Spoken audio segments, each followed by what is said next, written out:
have a look at this picture. What do you see? Your answer is most probably Power Rangers. Now, have a look at this. Again, what do you see? So this is the image of Godzilla. Now you must be wondering what is the relationship between these two seemingly different identities is. But what if I told you that both of them are the same, or rather, both of them fall under the same category called Tokusatsu? Welcome to Wonder Why Z, and today let's take a look at Tokusatsu.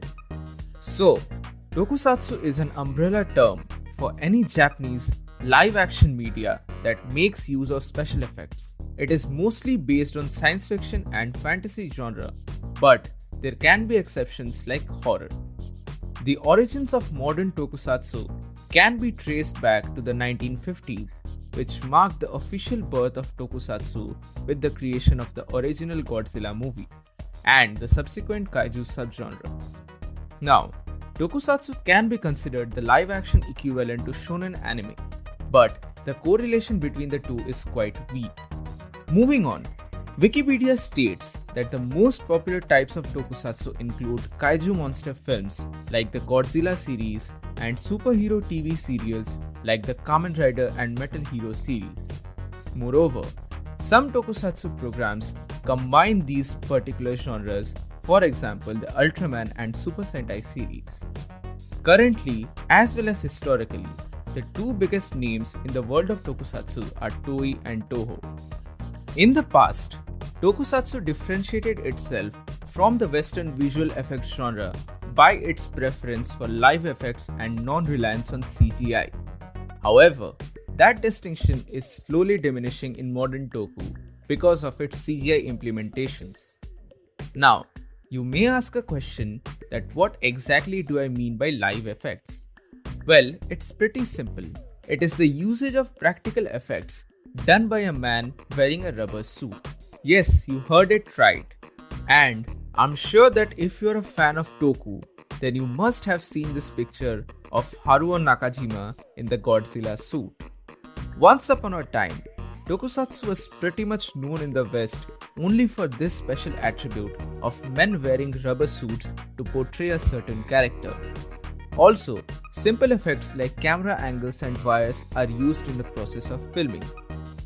Now, Tokusatsu had two major periods that were dubbed as the Monster Boom and the Henshin Boom. The Monster Boom was started by the Godzilla films in 1954, and it gave rise to the kaiju subgenre, which involved monsters like Godzilla, King Ghidorah, Mothra, etc. But soon enough, people started rooting for mass superheroes more than monsters.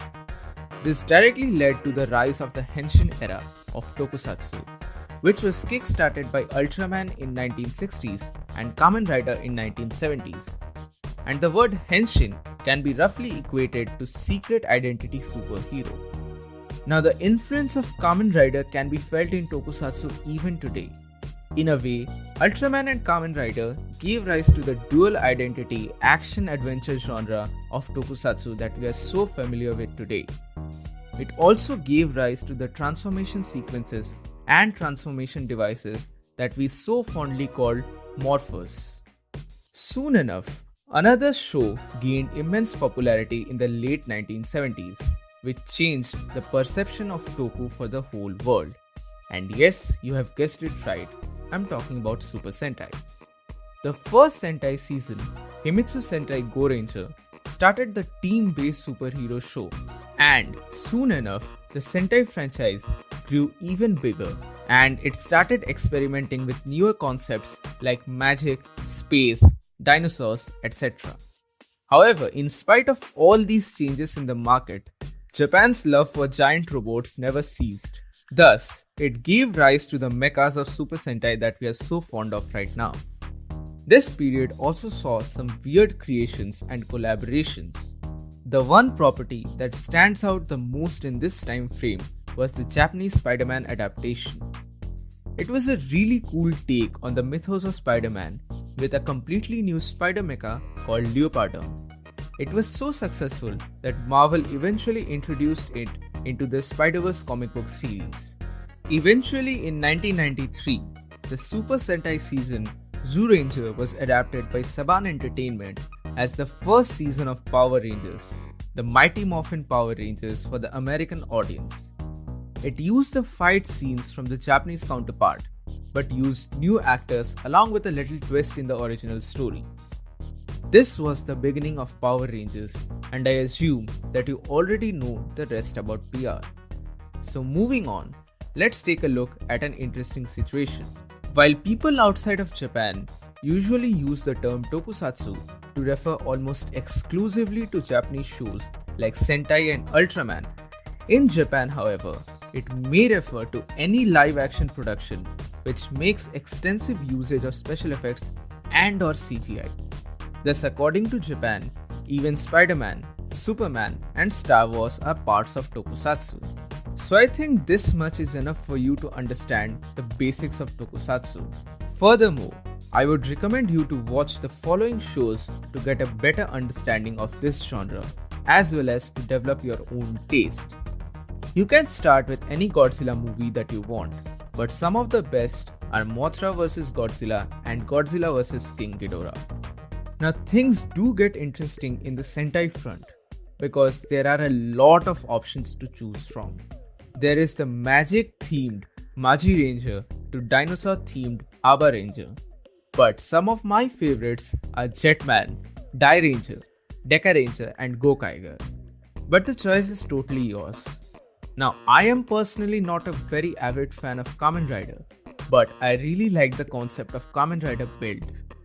And lastly, I really recommend any new Sentai fan to watch Shoshishin Translators. This non-Super Sentai tokusatsu was simply amazing, and it's really sad that it didn't get the recognition that it deserved. Now, I'd like to conclude this video by saying that I really find the Super Sentai vs Power Rangers debate absurd, because both of them are good in their own ways. I enjoy both of them, and both of them have their own flaws, but in spite of this, both these shows entertain people across the world. Sure, the recent PR seasons haven't been that great, but that doesn't mean that it's totally bad.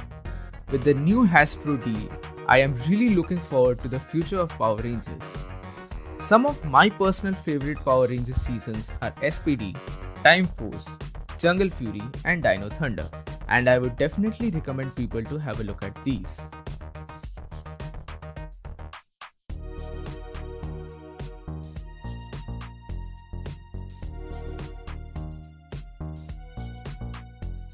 So that's it for today. Thank you so much for watching. Give this video a thumbs up and subscribe to my channel for more. This is Wonderwisey and I'll see you soon in the next video.